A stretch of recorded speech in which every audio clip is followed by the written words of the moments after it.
and for the life they had in their communities and their contributions that earned them the right to be in the Hall of Fame. So if I could, please, if you would, on the video screen, we have 3 members. First of all, he was a Hall of Fame member. Is it up? Nope, well, maybe we don't have it. That's all right. Our first Hall of Fame member was an inducted into this elite organization in 1995. He lived to the age of 89, and his name was Earl Brown.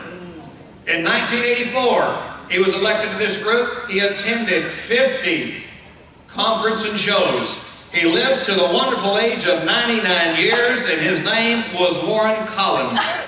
And finally, one of the most famous auctioneers of our time, considered the greatest livestock auctioneer of all, he sold not only for 1, but for 3 presidents. He had a song written about him and a movie made about him. He was 90 years old, Mr. Ray Sims. Let's give him a cheer back.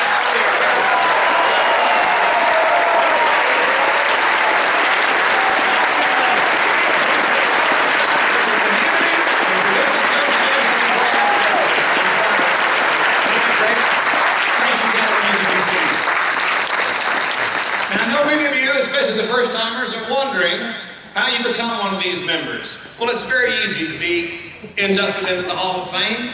We have a Hall of Fame meeting when only these people that are elected into this group are able to attend. Now, we don't just sit around a table and pick names out of a hat or pick our buddies and our friends. We have a list of nominees. That list comes from you, our membership, from friends, from anybody. I think that I'm not sure who had nominated me, but I think it was my mother. And you can get that nomination form out of the magazine, or you can call the office or get it, but it's real easy to get. You fill the form out. You send it in to NAA with their name and their qualifications. Qualifications being what they've done for this association, what they've done for this profession, and what they've done in their communities and their contributions to that community. And then we look at those nominations. We talk about those nominations. And those nominations are on the ballot for 5 years. If they're not elected in that 5-year term, they come off for 1 year. Then they can be renominated by anyone again. And then they're on that ballot for 5 years. We elect up to 3 people per year.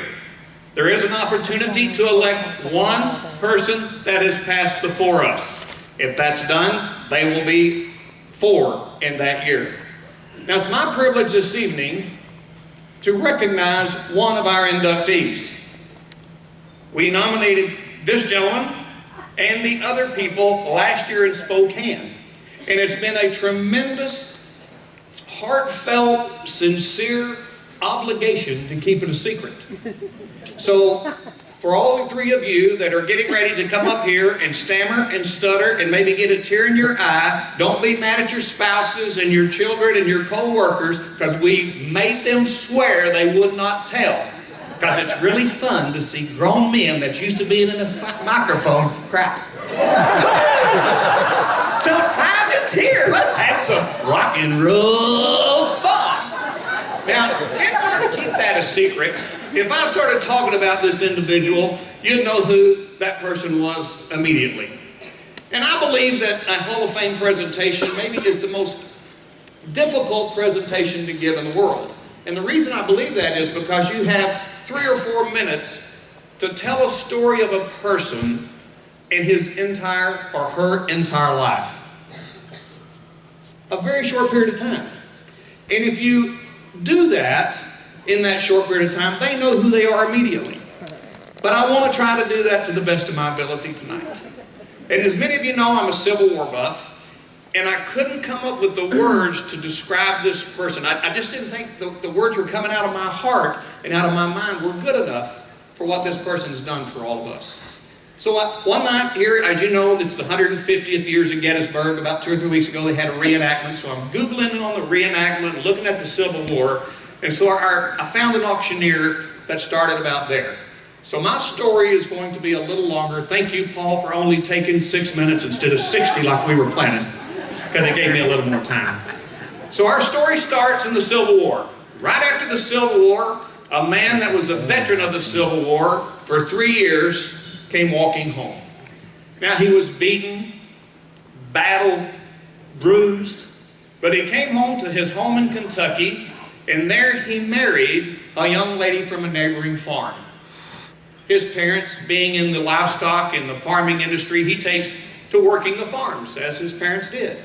And he labors and he learns, as many people in that era did, that you needed children or workforce. So he had 8 children. His first child, I'll call him JJ. JJ was his first child. Now, JJ, you're going to be glad that I picked you, because this man worked in the livestock industry with his parents, but as he got older, he was enthralled and excited and motivated about the auction industry, because they were selling cattle in the auction industry. So JJ was one in the family that became an auctioneer. Now, JJ was very successful in the livestock auction business, but he soon to be, as much as a lot of us won't believe, became in the real estate auction industry. And he was very, very, very successful in the auction industry. And the reason I bring this up is because I found a couple of articles and testimonials on this man, and I think that it describes my inductee better than I could describe it. Okay, so this is JJ. This was written in an article in the newspaper. He has made the profession of auctioneering an art. The gentleman's abilities amount to a gift. He is aggressive and genuine. He is direct, but dramatic.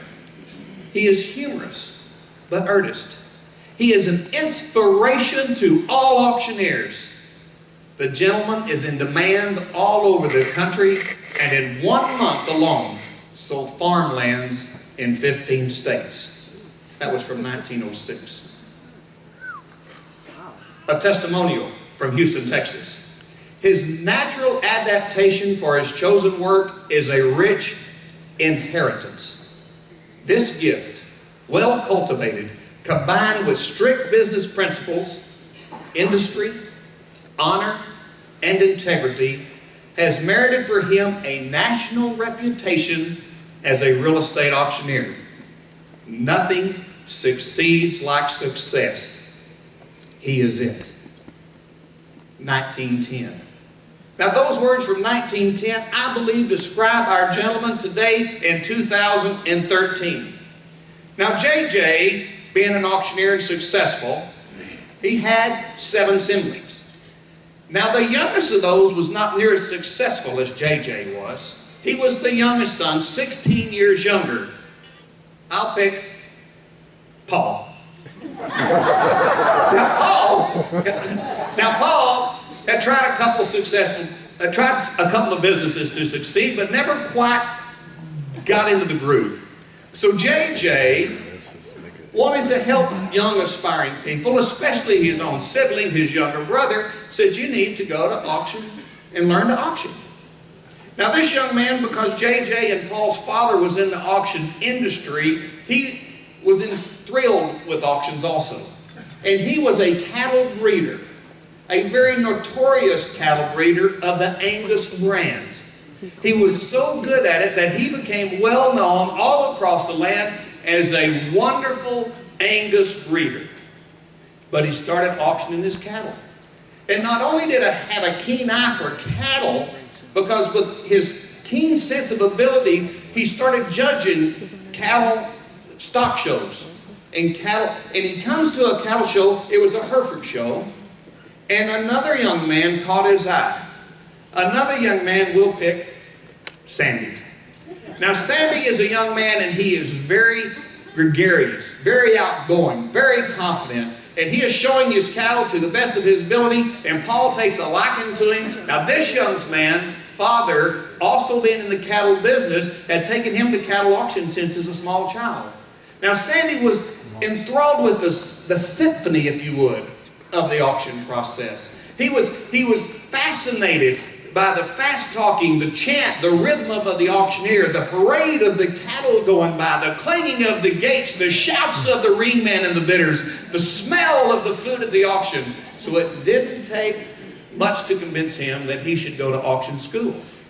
So at 16 years of age, Sandy goes to auction school. Now, by the way, this whole story is true. Sandy goes to auction school. He comes out of auction school and becomes a teenage prodigy. He's doing sales all across a couple of states area, the cattle sales. One sale barn owner, the largest sale barn owner that they knew of at the time, said he was the best auctioneer for his age and his experience of people that were way older and way more experienced than him. He became a successful auctioneer. Now, Paul, being a great breeder, was not so fortunate in his family life because Paul only had one daughter named Paulette. Now, Paul was really happy to have Paulette, and being her only daughter, he wanted her to do well in life and marry up, if you would. And he was so excited about the young auctioneer, about the young Sandy coming up, that not only did he add cattle breeding and auctioneering to his resume, but he added matchmaking. And at 20 years old, Sandy married Paulette. And they had one son. Now, this is at the time in 1941, and if you know your history, in 1941, Pearl Harbor took place. Now, Pearl Harbor was the bombing of the Japanese, started the World War, and at that time it changed many Americans' lives, including Sandy and Paulette's, because their marriage began to get in trouble and they divorced. But their one son, who started school in a one-room schoolhouse, soon moved to Florida with his mother. From there, he went to school, finishing high school, but before, he went to auction school at the age of 16, just as his father, becoming the third generation auctioneer. So now he's got his great uncle, his father-in-law, his granddad. I'm even confused. I don't know how you're we got his granddad, his great uncle, his granddad, his dad, and now him. Everybody understand? Third generation. Okay, I'm glad y'all got it. Okay, so to continue the story, he goes to auction school at 16. He goes and graduates from high school, and there he goes to Penn State University. At Penn State, he graduates with a degree in animal science. His granddads on both sides being in the cattle industry, his father being in the cattle industry, he moves home to be closer to his father and work with his grandfather's dad taking over the cattle industry, still working in the auction profession. At that time, he starts working a sale barn. And when he's working the sale barn, he's driving 50 miles and being paid $25. And he meets a man, and they become lifelong friends. Not only lifelong friends, but partners. Because on one situation, they take off from the sale barn, they call and get permission to miss the day, even though they're both scared to death because $25 they were going to miss that week. They got their first sale of glassware, personal property, and estates. After selling for about 6 hours, that night they tell their wives, happy days are here again. We're going town to get pizza, and they're high-fiving because they made a whopping $90 each. But it started a partnership that they started selling real estate, they started selling heavy equipment, and he, because he was in the livestock industry forever, became one of the leading Angus auctioneers of our time, selling over 10,000 auctions. You know, in 1982 or so, the partnership started in the early 60s. Our gentleman joined this association in 1963.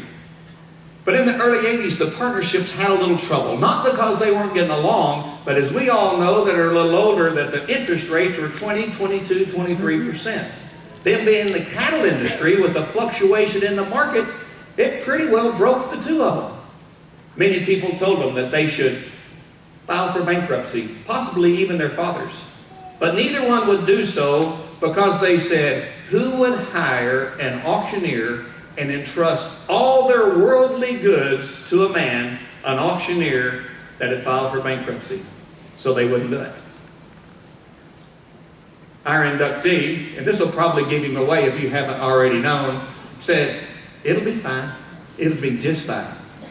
Because an opportunity will come knocking. And an opportunity did come knocking. For not too long after that, a gentleman who had been selling Angus livestock for years called him and said, you need to move to my town, to my home, because real estate auctions will work here. Him being a believer, him being sure that he could do it, he packed up his family and he moved after 20 years of the partnership.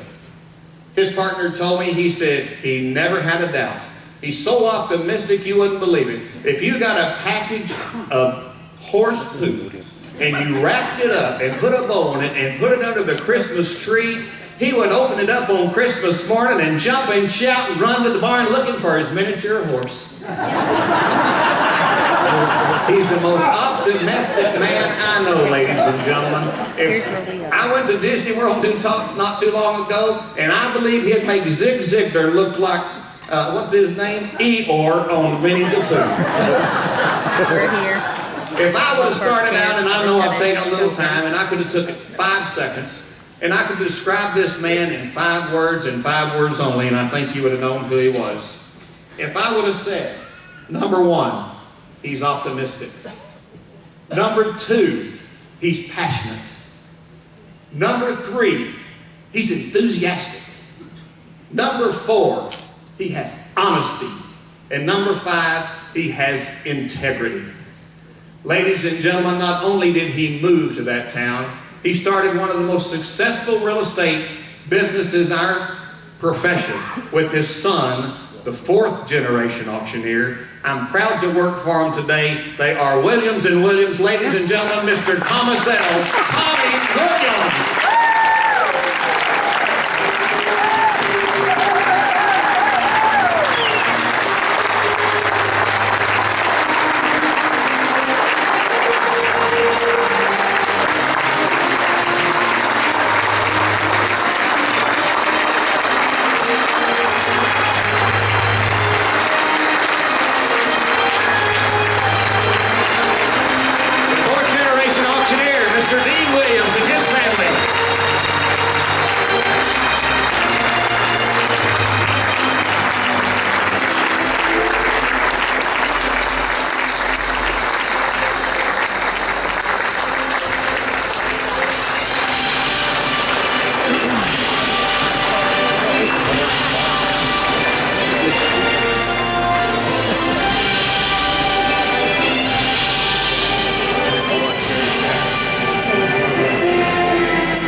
To his family, I'll read the plaque. Presented to Thomas L. Williams, CAI, Bigsby, Oklahoma, in recognition and appreciation of his outstanding contribution to the profession of auctioneering and the National Auctioneers Association as the 2013 Hall of Fame Award recipient.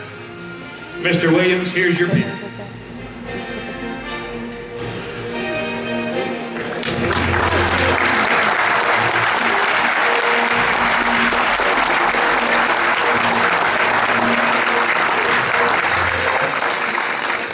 Well, you guys have finally had your dream. You all said you could never find a time you could shut me up, but you got it. You know, needless to say, I think the first thing I need to tell every one of you, particularly those of you that are sitting in here, that this is the first convention that you've ever attended. And all of you that say, someday, this is what I would like to have happen. Do remember this. If you can dream it, I will guarantee you it's possible, because I'm living proof. No question about it. The dream of my life was kind of started when I was 18. And I married that brown-eyed girl that I still say is the driving force of my life. Obviously, my family And obviously he's talking about Jack and Sherry Louderman. We're talking about a friendship that there's something that when you start in a profession and that has endured for 40-some years, it's special, to say the least. But the one thing that I love, not as much as those folks, but I loved it from the time I was 12 years old on, is this profession, because it's, I think, the greatest way to market and merchandise that we'll ever have. So you're in a very, very, very special location, and treat it that way. Now I'm going to try, as usual, Trudy's watching out for me. She says if I give him a list, he'll probably get through the names, and I'm going to do my darndest. First off, Dean, you and Maggie come up here, and this is the Williams and Williams of today. And come on, Lila, you and Harper, these are their daughters, and Hank, come up here and get in the front. And that's his Hank. So that's my oldest son and his family.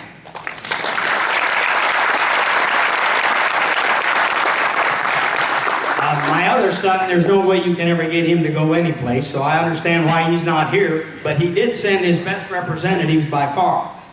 First off, his oldest daughter, my granddaughter, Megan, and her husband, Jonathan.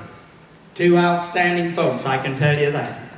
And then his youngest daughter, Courtney, and then, now somebody pick him up, Jonathan. Now this boy's going to make an auctioneer, I will guarantee it. I've been looking all the time, I thought, someday we'll find an auctioneer. Great-grandson, I think he's going to be able to do it. That's Cooper. And then I talked about the friendship that Trudy and I started with Jack and Sherry Louderman at that very same time. In fact, it even goes back further.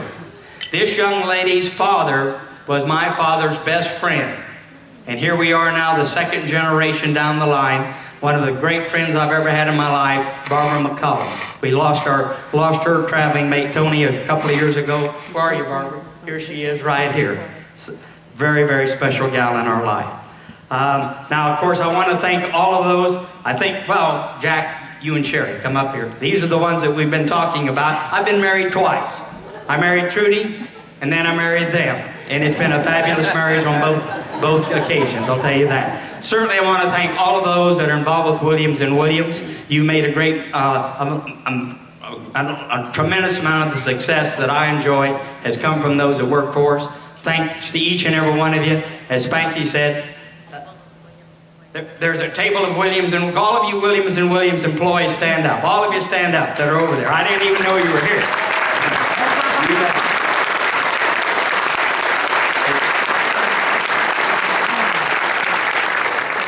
And over there where we were sitting, I couldn't that's the only thing about this whole night that's been puzzling. But I have met these friends in Florida that are some of the really wonderful people I've met in life, and they came over with us tonight. They're good friends from here in Indiana. I want you to stand up and recognize those people, what I call that special group I play cards with in Florida. Stand up, guys. Okay, thanks for being here, each and every one of you.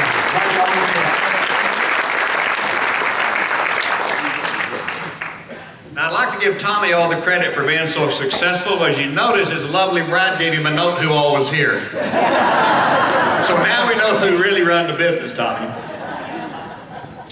Well, wasn't it great? And Jack, thank you for all the time you put up with Tommy. Now it gives me great pleasure to introduce another Hall of Fame member, and he will induct our second inductee, the 139th inductee into our Hall of Fame.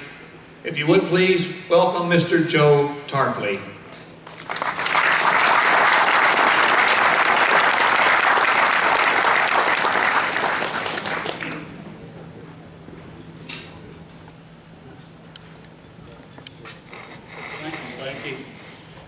Appreciate that, and I will tell you that this one won't take as long because I'm not going back 150 years. 50 years. But ladies and gentlemen, tonight it's my privilege to introduce one of this year's recipients to the National Auctioneers Association Hall of Fame.